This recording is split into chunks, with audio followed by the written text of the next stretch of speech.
بسم الله الرحمن الرحيم. الحمد لله رب العالمين، والصلاة والسلام على رسول الله وعلى آله وأصحابه ومن تبعهم بإحسان إلى يوم الدين، أما بعد. جی پچھلی مجلس میں دو حدیثیں پڑھی تھیں، لیکن صرف ایک حدیث پہ اختلاف تھوڑا مکمل ہوا تھا. اور پہلی حدیث میں بتایا تھا کہ وہ جو کیا کہتے ہیں اس کو، اس کے عراب میں شیخ سے پوچھ کے آؤں گا، یعنی ثلاثۃ ایام ولیالہن. وہ شاید یہ کہہ رہے ہیں کہ لیالی جو ہے وہ ثلاثہ پہ ہی عطف ہے، اور وہ معنی مفہوم اس طرح بن رہا ہے کہ جس کی وجہ سے یعنی 3 دن اور 3 راتیں. اور ہنہ کی ضمیر جو ہے وہ یہ کہہ رہا تھا کہ ایام کی طرف لوٹتی ہے، کوئی کہہ رہا تھا کہ ثلاثہ کی طرف لوٹتی ہے، لیکن الغرض معنی آخر میں بھی بنتا ہے. اعراب اگر تھوڑا ادھر ہو یا وہاں ہو، لیکن معنی یہ بن رہا ہے کہ 3 دن اور ان کی راتیں، 3 دن اور 3 راتیں. جی ٹھیک ہے، انشاءاللہ اگلی حدیث کو بھی آرام لیتے ہیں، پھر اس میں جو مسئلے ہیں انشاءاللہ اس کے اوپر دیکھیں گے. اور ہم پیچھے کچھ اتنا مراجعہ کے نہیں ہے، کیونکہ پچھلی دفعہ ہم نے مراجعہ کر لیا تھا اور پچھلی مجلس میں صرف اعراب پہ بات ہوئی تھی. جی آگے. وعن علی بن ابی طالب. واو جو ہے حرف عطف ہے. جی. عن جو حرف جر. ہم علی اسم مجرور. ہم علامة جره كسرة ظاهرة. ہم ابن عطف بيان. ہم أبي جی. أبي أسماء الخمسة. مجرور ہم علامة جره يا ہم یا نیابتاً نيابة عن الكسرة. عن الکسر. ٹھیک ہے، بالکل صحیح. طالب ہم مجرور ہم مضاف إليه لأنه مضاف إليه. ہم وعلامة جره كسرة ظاهرة. جی صحیح بالکل. آگے. قال بالماض مبني للفتح. ہم جعل في الماضي ہم مبني للفتح أيضا. النبي مرفوع علامة رفعه ضمة ظاهرة. مرفوع کیوں ہے؟ کیوں اس سے پہلے وہ ناصب اور جازم نہیں، کیسے؟ اس لیے ہم نے بتایا تھا کہ وہ جو آخر میں جو ہم نے ضروریات اعراب کی تھی، اس میں شیخ سلمان العیونی نے جو بات بتائی تھی، اس میں انہوں نے کہا تھا کہ 2 ضروریات بہت ضروری ہیں. ضروریات مطلب 2 چیزوں کی پہچان کرنا ضروری ہے. سب سے پہلے اعراب لگانے میں سب سے پہلے یہ کہ آپ پہچان لیں کہ یہ جو کلمہ جس کا اعراب آپ لگانا چاہتے ہیں یہ اسم ہے پہلے، یہ حرف ہے. سب سے پہلے یہ ضروری. پھر دوسری ضروریت اس کے بعد یہ ہے کہ معرب ہے کہ مبنی ہے.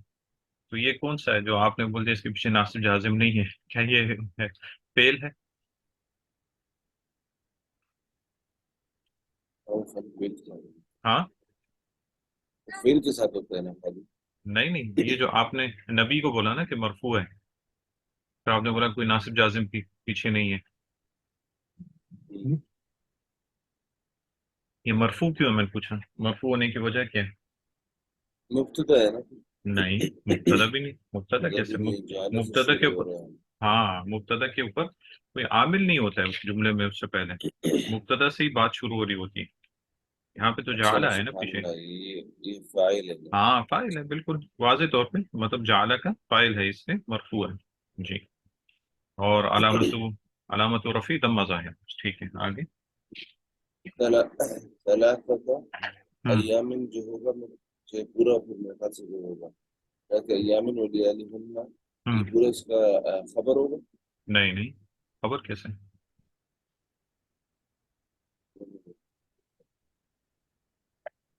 جی ثلاثة کا یہ منصوب ہے. ہاں منصوب ہے، مفعول ہے. مفعول اس کے مفعول ہے نا، جعلہ ہے. کیا آپ سے ہم نے 3 دن اور 3 راتیں مسافر ہاں کے لیے. تو یہ پورا میں کہہ رہا ہوں یہ پورا مفعول ہوگا نا. ہاں اس کا مفعول نہیں. خبر آپ نے کہا خبر نا، تو خبر نہیں بنتا ہے کیونکہ یہ وہ نہیں ہاں سوری ہے. سوری خبر نہیں. نواسخ مبتدا و خبر میں سے نہیں ہے، یہ فعل ہے. اور جعل ایسا فعل ہے جو عام طور پہ کبھی کبھی 2 مفعول کو بھی چاہتا ہے. یہ بحث ہم نے شاید وہاں پہ نہیں پڑھی. کچھ ایسے الفاظ ہیں جو کہ دو مفعول کو چاہتے ہیں، یعنی یہ تو ہم نے پڑھا ہے کہ فعل متعدی اور فعل لازم ہوتا ہے. فعل لازم جو ہے اس میں صرف فاعل سے کام چلتا ہے، مفعول کی ضرورت نہیں ہے. فعل متعدی جو ہے اس میں مفعول بھی چاہیے ہوتا ہے. اور کچھ ایسے افعال ہیں جن میں دو مفعول چاہیے ہوتے ہیں، جیسے مثال کے طور پر عالم و رآ و علیم. جیسے علیم کا مطلب یہ نہیں کہ میں جان گیا، بلکہ کسی چیز کو مان لینا کہ علم تو زیدن عالمن، میں نے زید کو عالم جان لیا. تو یہاں پہ دو مفعول ہیں، ٹھیک ہے، علم تو زیدن عالمن. اسی طرح رآ کا مطلب رویہ بصریہ نہیں. اگر آپ بولتے رئی تو زیدن، یہ رویہ بصریہ، میں نے زید کو دیکھا. لیکن ایک رآ ظنہ کے معنی میں، یعنی میں نے اس کو مان لیا یا اس کو میں نے اس کو مجھول ٹھان لیا. پایا. ہاں، جیسے رأیت زیدن عالمن، میں نے زید کو عالم جان لیا، تو وہ الگ ہے. اس طرح قرآن مجید کی بھی مثال ہم نے دی تھی اس کے جب یہ والی بحث آئی تھی، انہم یرونہ بعیدا، کہ بے شک وہ قیامت کو دور دیکھتے ہیں. اس کا مطلب رویہ بصریہ نہیں ہے، آنکھوں سے دیکھنا نہیں، مطلب ان کا عقیدہ یہ ہے، ان کا ماننا یہ ہے کہ قیامت تو آنی ہی نہیں والی ہے، وہی بہت دور کی چیز ہے. وَنَرَاهُ قَرِيبًا، بلکہ ہم اس کو قریب جانتے ہیں. تو اسی طرح جعل بھی ہے، وہ عام طور پہ دو مفعول کو چاہتا ہے، یعنی آپ نے کیا اس چیز کو اس طرح. اور جعل میں کافی بحث ہے، جعل قدریہ طور پہ یا شرعی طور پہ، لیکن وہ بحث تھوڑی لمبی ہو جائے گی، اس کو ہم نہیں لیتے. لیکن عام طور پہ یہ دو مفعول کو چاہتا ہے. تو یہاں پہ آپ نے پہلا مفعول یہ ہے کہ جو توقیت ہے، جو 3 دن اور 3 راتیں ہیں. اور دوسرا جو جار مجرور ہے اس کو آپ مفعول کے قائم مقام میں لے سکتے ہیں کہ وہ مسافر کے لیے ایسا وقت کیا. جی ٹھیک ہے. ثلاثۃ ایام ولیالیہن، اس کا ایام جو پہلے گزر چکا. اور للمسافر، لام جو ہے حرف جر ہے، ہوں، اور مسافر جو ہے مجرور ہے. ہاں، علامت ذکری کسرہ ظاہر. کسرہ ظاہرہ. اچھا، مسافر یہ کون سا صیغہ ہے؟ تکسیر ہے. جی، یعنی اس کا وزن کیسے آ رہا ہے، یہ کیسے بنائیں گے اس کو اس کے فعل سے؟ کیونکہ صرف کو بھی ہمیں چاہیے کہ اس کی بھی پریکٹس کریں تھوڑی. مفاعلہ سے. کیسے بنائیں گے بتائیں مجھے، اس کا ماضی کیا ہے، مضارع کیا ہے، پھر یہ کیسے بنے گا؟ اور یہ کون سا صیغہ ہے، اس کا سافر نام کیا ہے؟ ہاں، سافر یسافر ہاں، مسافر مسافر. ہاں، سافر یسافر مسافر، تو کون سا صیغہ ہے یہ؟ فاعل يفاعل مفاعلا. نہیں نہیں، صیغہ کیا بولتے ہیں، اس کا نام کیا ہے؟ جی. جی، اس میں فاعل، یہ تو فاعل. اس میں فاعل، اس میں فاعل. فائل تو وہ ہوتا ہے نا، سری ہو گیا جیسے آ گیا، فعل کا فائل آ گیا. یہ اس میں فائل ہے. اس میں فائل کا مطلب یہ ہے کہ اس میں اسم کا بھی معنی ہے اور فعل کا بھی معنی ہے. اس میں فائل ہے. تو سافر یسافر مسافر. ٹھیک ہے، ٹھیک ہے. آگے وہ یومن و لیلہ. واو جو ہے حرف عطف ہے. ہم یومن، یومن ثلاثہ کے اوپر ہی جائے گا. نہیں، اس کو آپ ثلاثہ کے اوپر نہیں کر سکتے. اس کو آپ کیا بولتے ہیں، جعلہ کا دوسرا مفعول لے سکتے ہیں، یعنی جملے کے طور پر. ہاں. کیونکہ یہ اس سے الگ ہے، یہ حکم اس سے الگ ہے. جی، تو مفعول ثانی ہے، اور ہاں، یہ مفعول ثانی اسی لیے منصوب ہے، منصوب منصوبہ. علامت جی، النصب فتح ظاہرہ. جی، وليال وليال ولیلۃ. وليلة ہم وليلة معطوف ہے یوم کے اوپر، جی، اور منصوب ہے علامت ہم نصب بھی فتح ظاہرہ. ہاں، لام جو ہے اسم جر ہے، ہاں، حرف یہ جر اسی ہے. طرح جیسے اور لل، مقیم. جسی طرح لل مسافر کے لائے اسی طرح اس کا بھی اعراب ہے. اور مقیم، یہاں پہ جو کون سا صیغہ ہے مقیم کا؟ فعیل. جی، فعیل. نہیں نہیں، فاعل کے وزن پہ نہیں ہے. اس کا نام کیا ہے، اس کا بھی مقیم کا؟ جیسے مسافر جو تھا وہ اس میں فاعل تھا، یہ کون سا ہے؟ یہ مفعول ہے، نہیں، اسم مفعول. ہاں، یہ بھی اس میں فاعل ہے. اور یہ ہم کیسے بناتے ہیں، یہ ہم صرف صغیر میں آخر میں جب باب العلال اور ابدال کی بحث آئی اعلال تھی میں تب ہم نے یہ دیکھ لیا تھا. ہاں، تو اس سے آپ کو پتہ ہونا چاہیے کہ اس کا فعل ماضی کیا ہے. ہاں. اس کا وہ ہے، یہ الف تھا، یہ یا میں بدل گیا. ہاں، تو یہ کیا ہے اصل میں اس کا جو فعل ماضی؟ قائمہ. نہیں، یہ خاص مثال شیخ نے دی تھی. قیام. اکثر جو ابدال آ رہا تھا، علال آ رہا تھا، اسی لفظ سے شیخ نے بہت ساری مثالیں بیان کی تھی. جی کیا اس کے فعل ماضی؟ قام يقيم. جی قام يقيم. نہیں، قامہ سے یقیم نہیں بنے گا، قامہ سے یقوم بنے گا۔ یہ بات ہمیشہ یاد رکھیں، جب فعل مضارع میں علامت مضارع پہ اگر ضمہ آئے گا وہ صرف ایک ہی صورت میں آتا ہے۔ الف هذا فيه. ہاں، جبکہ اس کا فعل ماضی جو ہے وہ رباعی ہوگا، تو قامہ سے یقیم بن ہی نہیں سکتا۔ قامہ سے اگر فعل مضارع بنے گا تو فعل مضارع پہ جو أقوم. ہاں اقامہ، اقامہ یقیم، أقوم. ہاں اقامہ یقیم، تو فعل رباعی سے جب آپ فعل مضارع بنائیں گے تو علامت مضارع پہ ضمہ آئے گا، باقی جتنے ان کے اوپر ضمہ نہیں آتا، یہ صرف رباعی کے ساتھ خاص ہے۔ تو یہ اقامہ یقیم مقیم، تو باب العلال میں ہم نے یہ دیکھا تھا کہ اصل میں یہ کیا تھا، اقوامہ تھا، اقوامہ تھا، اقوامہ سے کیا بننا چاہیے تھا، یقویم، لیکن چونکہ واو آ گیا اور واو سے پہلے متحرک ہے تو قاعدہ کیا کہتا ہے کہ واو اور یا اگر متحرک ہو ان سے پہلے تو ان کو الف میں بدل دیتے ہیں، تو اقوامہ کو ماضی میں کیا بنا دیا، اقامہ، اور مضارع میں کیا ہونے سے یقویمو، یقویمو کسرہ آ گیا، یقویمو تو کسرہ کو پیچھے ہٹا دیا جو واو کے اوپر بھاری تھا، تو کسرہ کی مناسبت سے یا آ گیا تو یقیمو بن گیا۔ ٹھیک ہے، تو یقیمو سے جب آپ اصل میں جب اس میں فائل بنانا تھا تو کیا بنا تھا، مقویمن بننا تھا، مقویمن، لیکن وہی یہاں پہ لتائی واو کے نیچے کسر آ گیا تو اس کی حرکت کو پیچھے بھیج دیا اور واو کو یا بنا دی تو مقیم بن گیا۔ یہ پوری بحث اس میں صرف صغیر میں گزر چکی ہے۔ ٹھیک ہے، تو یہ بھی اس میں فائل ہے، اقامہ یقیم مقیم، اس سے بن گیا۔ ٹھیک ہے، یعنی یہ یعنی جو ہے اس کا جو فائل ہے وہ غالباً حافظ ابن حجر ہے رحم اللہ، یعنی کا جو ہے ایک فائل ہے اور ایک قائل ہے، ایک فائل ہے اور ایک قائل ہے۔ فائل کا مطلب یہ ہے کہ یعنی بولنے والا کون ہے، اور قائل کا مطلب یہ ہے کہ اس اس اس اس یعنی سے کس کا جملہ واضح کیا جا رہا ہے، یعنی کا کیا مطلب ہوتا ہے کہ ان کا مطلب یہ ہے، تو یہ مطلب سمجھانے والا کون ہے، حافظ ابن حجر ہے، اور کس چیز کا مطلب سمجھانے والا، یعنی ان جن کا قائل کون ہے، وہ جو کہ پیچھے ہیں جنہوں نے بات کی، یعنی اس حدیث کا۔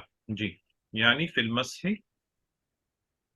تو یعنی اس میں نے اس کو وہ بولے گا نا کہ فعل جیسے فعل مضارع فعل مرفوع ہے. مضارع، ہاں فعل مضارع مرفوع ہے، لیکن اس میں یہاں پہ یہ بات سمجھنا ضروری ہے کہ یہ حدیث کا حصہ نہیں ہے، یہ والی جو چیز ہے، اور یہ عام طور پر آپ یہ احادیث میں یا سند میں بیچ میں دیکھیں گے کہ انہوں نے بیچ میں ایسا لکھا ہوتا ہے آنی یا یعنی، تو اس کا ایک فاعل ہوتا ہے اور اس کا ایک قائل ہوتا ہے۔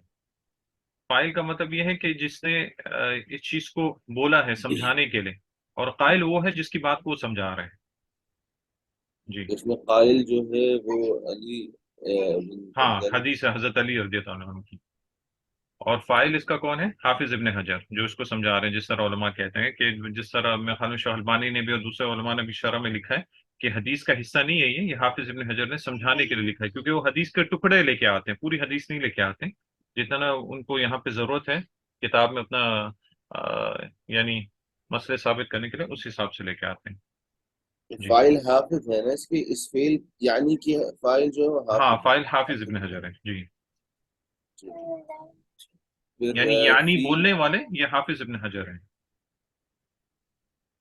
ہاں. ام، فی جو ہے حرف جر ہے. جی المس اسم مجرور علامت جره كسرة ظاهرة. جی على حرف جر. ہوں الخفين ہوں مجرور ہوں علامة جره يا نيابة عن الكسرة ہاں، لأنه لأنه تثنية. تسنیہ، ٹھیک ہے، اس حدیث کو امام مسلم نے روایت کیا ہے۔ ٹھیک ہے، ولیس عندہ، یہ دیکھیں یہاں پہ لکھا ہے نا، یہ مسلم روایت، ولیس عندہ یعنی فی المس، یعنی علی الخفین، یعنی یہ جملہ وہاں پہ نہیں ہے، یعنی یہ راویوں کی طرف سے نہیں ہے، انما ہی روایت دارمی وغیرہ، یہ دارمی اور دوسرے کے قال الشيخ في تعليق على سورة متعقبا السناني في قول انه مدرج من كلام علي وغير من روات بل تفسیر من الحافظ، یہ کیا کہتے ہیں کہ سبل السلام میں علامہ سنانی کہتے ہیں کہ یہ مدرجہ ہے یا تو حضرت علی کے کلام سے یا تو کسی اور راوی کے کلام سے. یعنی یہ یعنی جو ہے اس کے بعد جو ہے یہ آپ صلی اللہ علیہ وسلم کے الفاظ نہیں ہیں. یا تو حضرت علی رضی اللہ عنہ یہ کلمات کہیں یا تو کسی اور راوی نے اپنی طرف سے وضاحت کے لیے کہیں. لیکن جو یہ دوسرے شاعر وہ کیا کہتے ہیں، قلت بل هو تفسیر من الحافظ اخذ من سیاق الحدیث في مسلم. یہ تفسیر جو ہے یہ حافظ ابن حجر کی طرف سے ہی ہے، کیونکہ مسلم کی روایت سے پتہ چلتا ہے کہ یہ اس حکم میں آ رہا ہے. تو زیادہ صحیح علماء نے کہا ہے کہ حافظ ابن حجر نے یہ اس کو الگ کیا، اس لیے اس کو یعنی کر کے الگ کیا حدیث میں. ٹھیک ہے، اب اس حدیث میں کیا کیا مسئلے ہمارے سامنے آتے ہیں. پہلے تو صحابہ صفوان بن عسال کی پہلی دفعہ یہاں پہ بات آئی ہے، لیکن ان کے بارے میں اتنا علماء نے لکھا نہیں. تھوڑا بہت اس لکھا ہے، تو میں تو اتنا کتب میں نہیں جاتا، یعنی اس کی تحقیق کرنے کے لیے جتنا یاد ہے اتنا انشاءاللہ بتا دیتا ہوں بس. لیکن ابھی مجھے ان کے بارے میں اتنا نہیں پتا. لیکن صفوان بن عسال مشہور صحابی، اور بھی ان کا نام آتا ہے دوسری حدیث میں بھی. تو یہ کہتے ہیں کہ آپ صلی اللہ علیہ وسلم ہمیں حکم دیا کرتے تھے. اچھا، کیا نا رسول اللہ صلی اللہ علیہ وسلم یأمرنا. تو یأمرنا کا جب امر کا صیغہ ہے تو عام طور پہ اس کا حکم کیا ہوتا ہے؟ فرد کا ہاں، وجوب وجوب. کے لیے. وجوب کے لیے، کیونکہ یہ کتاب جو ہے بلوغ المرام یہ ہے ہی احکام کے بارے میں، تاکہ ہم احکام کے بارے میں پتہ کریں کہ کس چیز کا کیا حکم ہے. اور احکام شریعہ کتنے ہیں؟ 5. ہاں، 5 ہیں. تو ان میں سے امر کا صیغہ عام طور پر جب بھی آ جائے تو وجوب کے لیے ہوتا ہے، الا یہ کہ وہاں پہ کوئی صارف ہو پھیرنے کے لیے اس کو وجوب سے مستحب کی طرف. اگر اور کوئی صارف ہو جو کہ اس کو مباح کی طرف لے کے جائے تو وہ پھر مباح کے حکم میں آتا ہے. تو اس حساب سے حکم، تو یامرون کا صیغہ امر کے وجوب کے لیے آتا ہے. لیکن یہاں پہ علماء کہتے ہیں کہ یہ امر کے لیے نہیں ہے، یہ امر اباحہ اس کے لیے ہے، مستحب کے لیے یا پھر مندوب کے لیے ہے. یعنی اجازت ہے اس چیز کی، ضروری نہیں ہے کہ ایسے ہی کرنا ہے، اجازت ہے. کیونکہ بہت ساری احادیث ایسی آتی ہیں جہاں پہ آپ صلی اللہ علیہ وسلم نے اس چیز کی اجازت دی ہے، اور امت بھی اس چیز پر قائل ہے کہ موضوع پہ مسا کرنا یہ کوئی فرض نہیں ہے بلکہ اجازت ہے. تو یہ بات یہاں پہ سمجھنا ضروری ہے، کیونکہ عام طور پہ لوگ جو یعنی تھوڑی سی عربی وغیرہ سیکھ لیتے ہیں ان کو یہ بات نہیں سمجھ میں آتی کہ بھئی یہاں پہ تو امر کا صیغہ دیا ہے، پھر کیوں آپ اس کو کہہ رہے ہیں کہ بھئی یہ ضروری نہیں ہے. کیونکہ امر کا صیغہ جو ہے، امر کا مطلب ہوتا ہے طلب، کسی چیز کا طلب کرنا، کرنے کے لیے. تو آپ کبھی کسی چیز کی طلب کرتے ہیں الزام کے طور پر. یعنی الزام کا مطلب یہ نہیں کہ کیا بولتے ہیں الزام تراشی، الزام کا مطلب عربی زبان کے اعتبار سے کہ ضروری آپ نے اس کو کرنا ہے. کبھی کبھی آپ طلب کرتے ہیں مستحب کے طور پہ، یعنی اگر کر لو تو بہتر ہے، نہ کیا تو کوئی حرج کی بات نہیں. اور کبھی کبھی وہ طلب ہوتی ہے کہ کرو یا نہ کرو، مرضی ہے. تو اس حساب سے علماء اس کے اوپر حکم لگاتے ہیں. ٹھیک ہے، سب سے پہلے تو یہ. دوسری چیز آپ سے حکم دیا کرتے تھے اذا کننا سفرن، جب ہم مسافر ہوں. تو سفرن کا لفظ یہاں پہ آیا، اور یہ لفظ عام طور پہ اتنا نہیں آتا ہے، زیادہ تر مسافر کا لفظ آتا ہے یا دوسرے لفظ آتے ہیں. تو لیکن یہ لفظ بھی مسافر کے معنی میں ہے. علماء بتاتے ہیں کہ اس سے مطلب مسافر، یعنی جو ایک سے زیادہ مسافر ہوتا ہے اس کو پھر سفرن کا لفظ اس میں استعمال کرتے ہیں. جس طرح مثال کے طور پر، اور یہ سافر سے بنے یہ لفظ، سافر یعنی ایک مسافر، سفرن یعنی بہت سارے مسافر. اور اس کی مثال میں علماء دوسرے لفظ دیتے ہیں، جیسے راکب ہے. راکب کس کو کہتے ہیں؟ رائڈر. ہاں، سوار کو. یعنی جو سوار ہو اس کو راکب کہتے ہیں، چاہے گھوڑے پہ بیٹھا ہو چاہے اونٹ پہ بیٹھا ہو، اس کو راکب کہتے ہیں. اور اس کی جمع کیا آئے گی اس طرح؟ رکب. جس طرح بہت ساری حدیث میں آتے ہیں جا رکبن من بنی فلان، یعنی فلاں قبیلے سے مسافر آئے. اسی طرح صاحب کا لفظ ہے، صاحب. صاحب کس کو کہتے ہیں؟ کمپینین. ہاں، کمپینین یعنی ساتھی کو. اس کا جمع کیا آتی؟ صحب.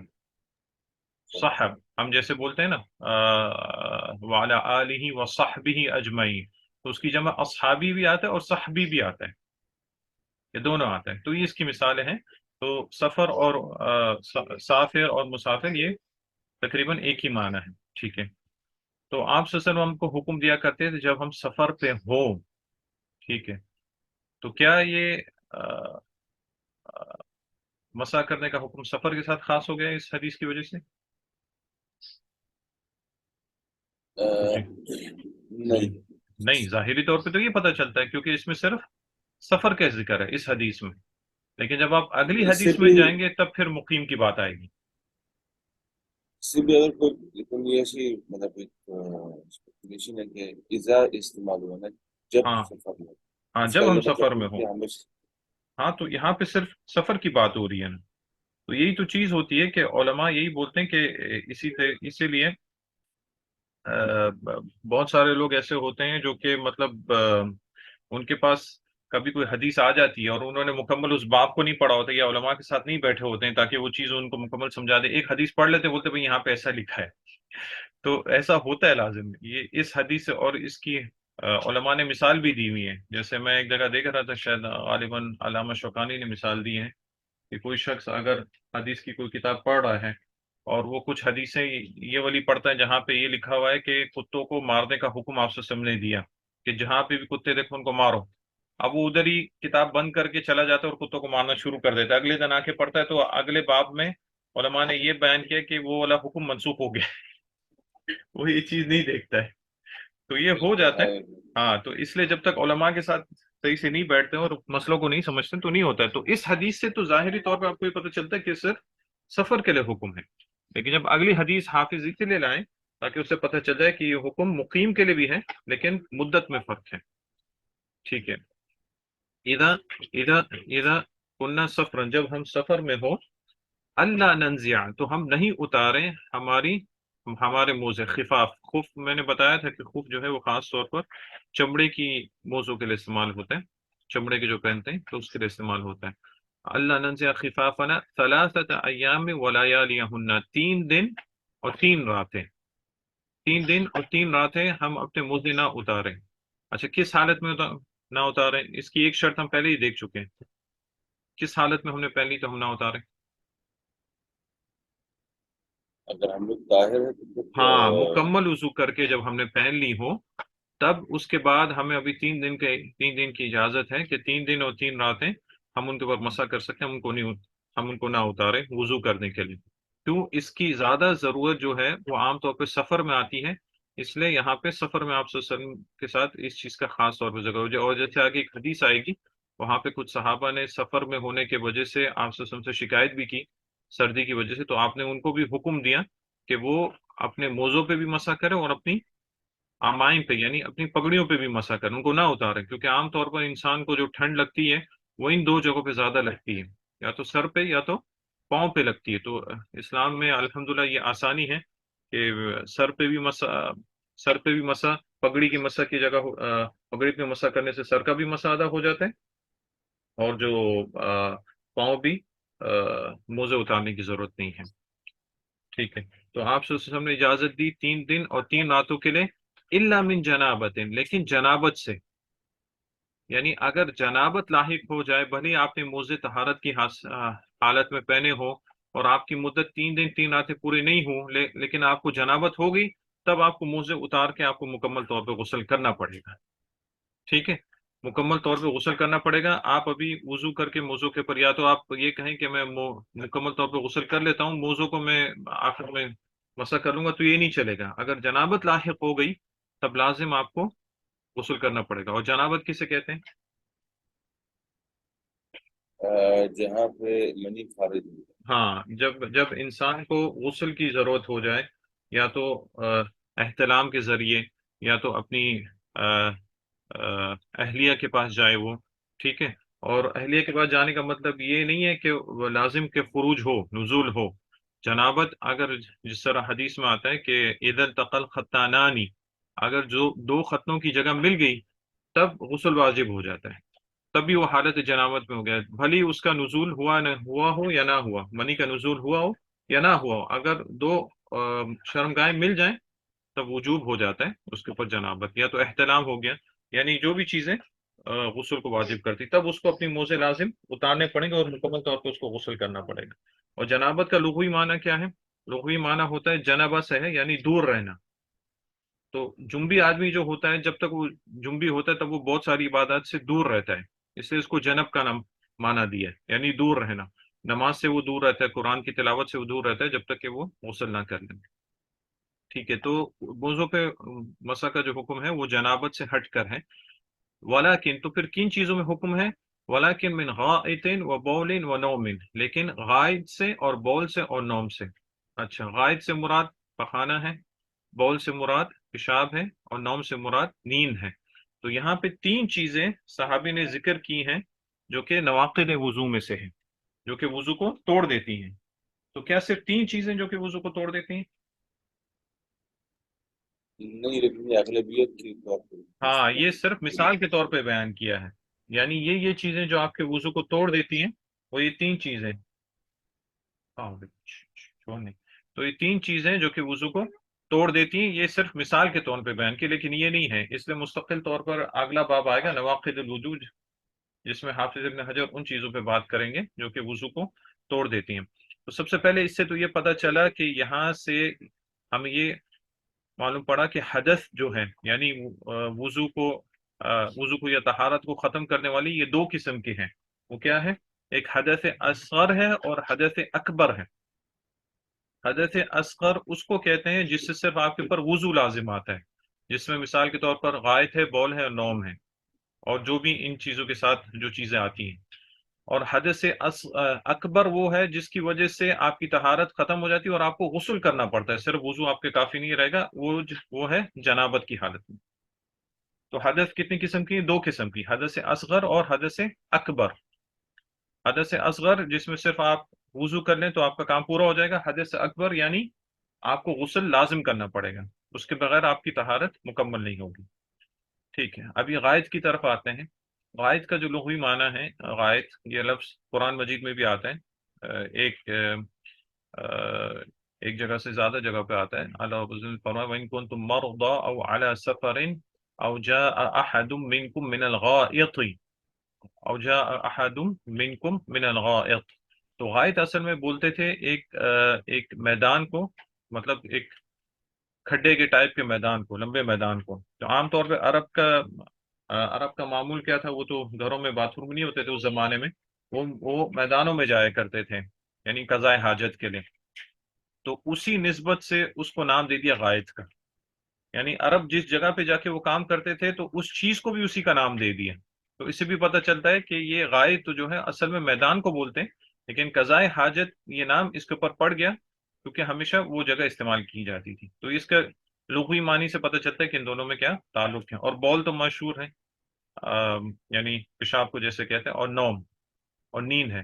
اچھا، غائط اور بول یہ تو واضح ہے کہ یہ اگر چاہے تھوڑا ہو چاہے زیادہ ہو، اس سے وضو ٹوٹ جاتا ہے، آپ نے وضو کرنا پڑے گا، چاہے قطرہ ہی نکل آئے تو وضو باطل ہو جاتا ہے۔ کیا نوم کا بھی اسی طرح حکم ہے؟ نیند کا؟ بہت اچھا نہیں ہے۔ نوم کا اس طرح حکم نہیں ہے۔ تو نوم کو ان کے ساتھ راوی نے ذکر تو کیا ہے عطف کے طور پر، لیکن اس کا حکم مستقل ان کی طرح نہیں ہے، کیونکہ نوم میں علماء کا اختلاف ہے کہ کس قسم کی نیند جو ہے وہ کہ کس قسم کی نیند جو ہے وہ وضو کو توڑ دیتی ہے۔ تو اس میں جو سب سے جو بہترین قول یہ ہے، کیونکہ نواقض وضو آگے آئے گا تو اس کے اوپر اس ٹائم بات کریں گے، لیکن جو سب سے بہترین قول یہ ہے کہ وہ نوم جس میں انسان تھوڑا سا مستغرق ہو جائے، مستغرق کا مطلب یہ ہے کہ تھوڑا سا یعنی اس میں گم ہو جائے، اس کو پتہ نہیں چلے کہ بھئی میں سو گیا، اور ہو سکتا ہے کہ اس حالت میں اس کی ہوا خارج ہو گئی ہو، تو ایسی نوم جو ہے اس کے وضو کو توڑ دے گی۔ لیکن اگر انسان تھوڑا سا سویا ہے، یعنی ہلکا سا اس نے اپنا سر رکھا ہے اور اس کو پتہ ہے کہ بھئی میں صحیح حالت میں تھا، میری ری خارج نہیں ہوئی، تو اس سے اس کا وضو نہیں ٹوٹتا ہے۔ اور اس کی دلیل کیا ہے؟ یعنی صحابہ جو ہیں، آپ صلی اللہ علیہ وسلم کبھی کبھی عشاء کی نماز آپ لیٹ کیا کرتے تھے، تو صحابہ مسجد میں بیٹھے بیٹھے اپنے سر رکھ کے سو جایا کرتے تھے، یہاں تک کہ دوسرے صحابہ کہتے ہیں کہ ان کی خراٹوں کی آواز بھی آتی تھی۔ پھر جب نماز کھڑی ہوتی تو وہ کھڑے ہو کے اسی طرح نماز میں شامل جو تھے، وضو نہیں کرتے تھے، کیونکہ عام طور پہ انسان جب بیٹھا ہوا ہوتا ہے تب وہ اس کو اطمینان ہوتا ہے کہ میرا وضو نہیں ٹوٹا ہے، وہ صحیح ہوتا ہے۔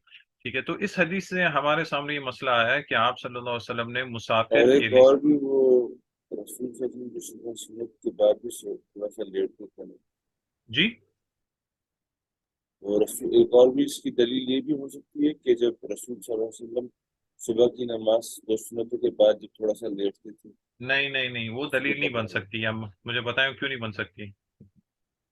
آپ لیٹتے تھے یہاں تک کہ آپ کے خراٹوں کی بھی آواز آتی تھی، بات بالکل صحیح ہے، لیکن وہ دلیل نہیں بن سکتی یہاں پہ، کس وجہ سے؟ وہ لیٹ جاتے تھے اس لیے۔ نہیں نہیں، لیٹنے کی وجہ سے نہیں، چاہے آپ لیٹیں چاہے آپ بیٹھیں، لیکن آپ کی نیند اگر اتنی پکی نہیں ہے کہ آپ کو بھائی یقین نہیں ہے کہ میں سو گیا، ہو سکتا ہے ہوا خارج ہوئی ہو، لیٹنے اور بیٹھنے کا مسئلہ نہیں ہے، وہ اس لیے نہیں بن سکتی کیونکہ آپ صلی اللہ علیہ وسلم کے ساتھ ایک چیز خاص تھی، وہ کیا تھی؟ جب آپ سوتے تو آپ کہتے تھے کہ میری آنکھیں تو سو رہی ہے لیکن میرا دل جاگ رہا ہے، یہ خاص آپ صلی اللہ علیہ وسلم کے ساتھ تھا، اور کسی کے ساتھ نہیں، باقی امت کے ساتھ نہیں۔ ینام عینایا ولا ولا ینام قلبی، اور کما قال علیہ وسلم، اس طرح کے الفاظ آتے ہیں کہ آپ صلی اللہ علیہ وسلم نے فرمایا کہ میری آنکھیں تو سوتی ہیں لیکن میرا دل نہیں سوتا، تو یہ آپ کے ساتھ یہ خاص تھا، آپ سو جاتے تھے فجر کے بعد، حتیٰ کہ آپ خراٹے لیتے تھے، لیکن اللہ نے آپ کے ساتھ یہ چیز خاص کی تھی، تو وہ یہاں پہ دلیل نہیں تو بن ان کو سکتی پتا دلیل۔ تھا، تو ان ہاں کو ہاں پتا تھا کہ ہاں بالکل، اللہ نے آپ کو اس طرح محفوظ کیا ہوا تھا۔ تو اسی طرح وہ آتی نا حدیث کے وہ آپ صلی اللہ علیہ وسلم ایک دفعہ سو رہے تھے تو دو فرشتے آئے، تو وہ کہا کہ یہ وہی ہے، تو ایک فرشتے سے دوسرے کہتے کہ وہی ہے، بولا ہاں یہ وہی ہے، تو بولا اس کی مثال بیان کرو، تو بولا یہ تو سو رہے ہیں، بولتے ایک فرشتے نے بولا یہ تو سو رہے ہیں، تو بولا ان کی آنکھیں سو رہی ہے، دل جاگ رہا ہے، یعنی جو ہم بول رہے ہیں ان کو سمجھ میں آ رہا ہے۔ سبحان اللہ، دیکھیں یہ آپ سے کے ساتھ خاص تھا، یہ حدیث بھی صحیح حدیث ہے، ٹھیک ہے۔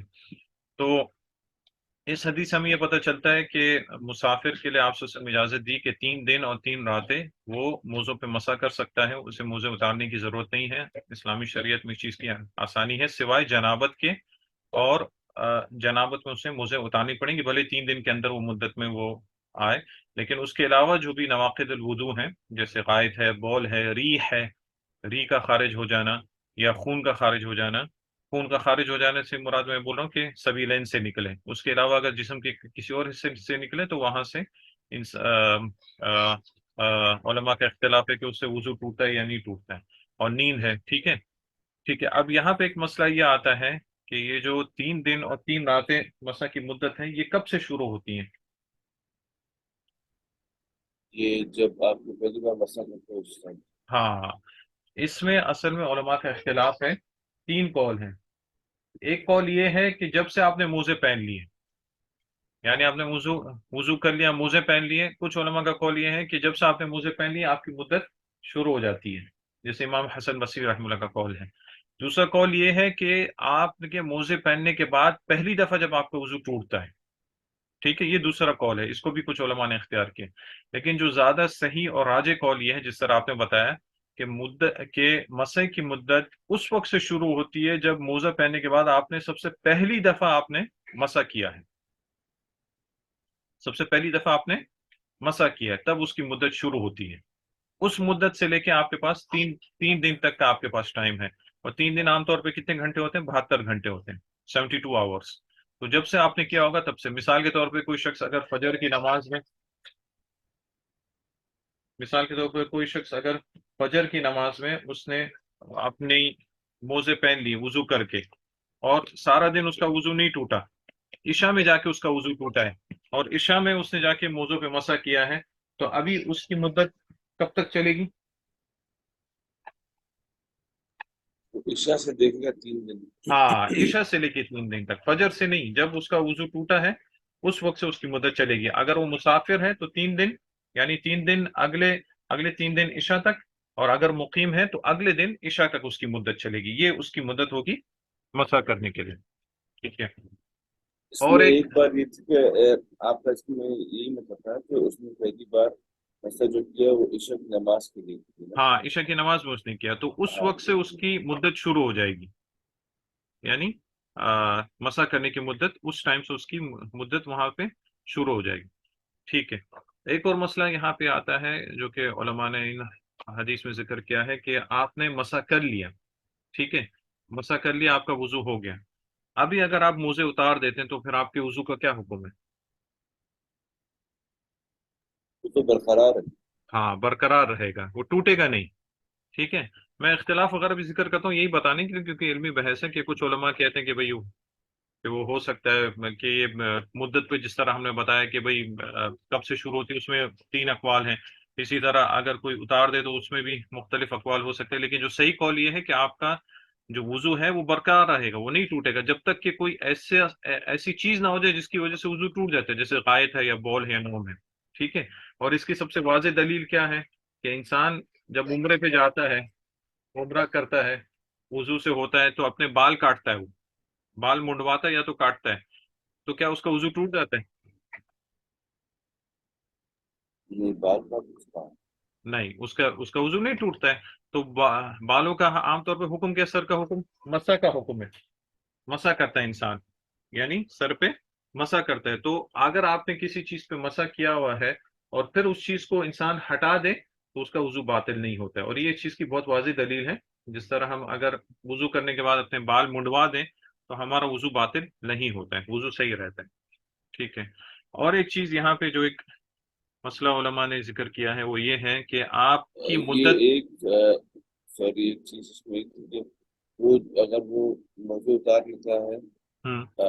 یا خف اتار لیتا ہے ہاں. اور اس کے بعد وہ طاہر ہی رہتا ہے، ہاں. وہ ایک نمازیں پڑھتا ہے، دو نمازیں پڑھتا ہے، اس کے بعد پھر پہن لیتا ہے، ہاں، مطلب اس اس کی میں جو اختلاف ہے ڈیوریشن ہے علماء تو کا. پھر یہ والا مسئلہ تھوڑا سا پیچیدہ ہے اور اس میں مجھے بھی کچھ اتنا نہ وہ سکون نہیں ہے، لیکن اس میں بہتر یہی کہ انسان دوبارہ مکمل وضو کر کے پھر موزے پہن لے. کچھ علماء نے کہا ہے کہ بھئی اگر وہ طہارت کی حالت میں ہی ہے اور پھر موزے پہن لیتا ہے تو پھر اس کا وہی موزے کا حکم آ جائے گا. لیکن اس میں بہتر یہ ہے کہ انسان احتیاط کرے، اگر موزے ایک دفعہ اتار لی ہیں تو پھر ان کو اس طرح کا حکم میں نہیں لے کے آئے، کیونکہ اس میں تھوڑا اپنے آپ کو شک و شبہات میں ڈالنے کی طرف انسان لے جائے گا. ٹھیک ہے.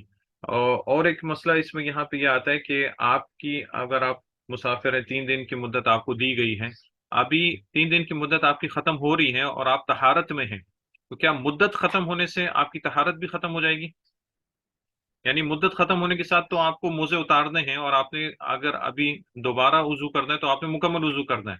لیکن آپ وضو میں ہیں اور آپ کی مدت ختم ہو گئی ہے، تو کیا آپ کا وضو بھی ختم ہو جائے گا؟ نہیں ختم ہوگا، ہاں. نوافل الوضو ہاں، صرف یہ آخری تو وضو سے یہ ختم یہ تو یہ تو ہم نے بہت آسانی سے بس اپنی رائے پیش کر دی. لیکن علماء میں یہاں پہ چار چار وہ ہیں، مذاہب ہیں، چار مسلک ہیں. ایک قول یہ ہے کہ وہ کہتے ہیں کہ اگر مدت ختم ہو گئی تو اس شخص کو صرف موزے اتار کے صرف پاؤں دھو لے اپنے، کیونکہ باقی طہارت اس کی صحیح، صرف پاؤں دھو لے. یہ ایک مسلک ہے. دوسرا مسلک یہ ہے کہ اگر وہ بھائی موزے اتار کے وہ فوراً پاؤں دھو لیتا ہے تو ٹھیک ہے، اگر وہ تھوڑا بعد میں جا کے کرتا ہے تو مکمل وضو کرنا پڑتا ہے. ایک قول یہ ہے کہ اس کو مکمل وضو کرنا پڑے گا. اور جو چوتھا قول ہے جس کو امام نووی نے اور دوسرے علماء نے اس کو راجح قرار دیا وہ یہ ہے کہ اس کا وضو برقرار رہے گا، اس کا وضو باطل نہیں ہوگا، کیونکہ وضو باطل ہونے کے لیے دلیل چاہیے، اور دلیل یہی ہے جو چیزیں نواقض الوضو ہیں. جی جی. تو یہ اس قسم کی دلائل چاہیے تاکہ وضو اس سے باطل ہو جائے. ٹھیک ہے. تقریباً یہ سارے مسائل تھے اس حدیث کے ساتھ. اور جو اگلی حدیث ہے حضرت علی کی، اس میں بھی یہ مسائل ہے، صرف وہاں پہ جو مدت ہے وہ مقیم کے لیے مختلف ہے، باقی جو مسائل ہیں اس حدیث میں بھی ہے. تو وقت تو یہاں پہ ختم ہو رہا ہے، اگلی حدیث پہ تھوڑی بہت ہم بات نہیں کر سکتے انشاءاللہ. اگلی مسجد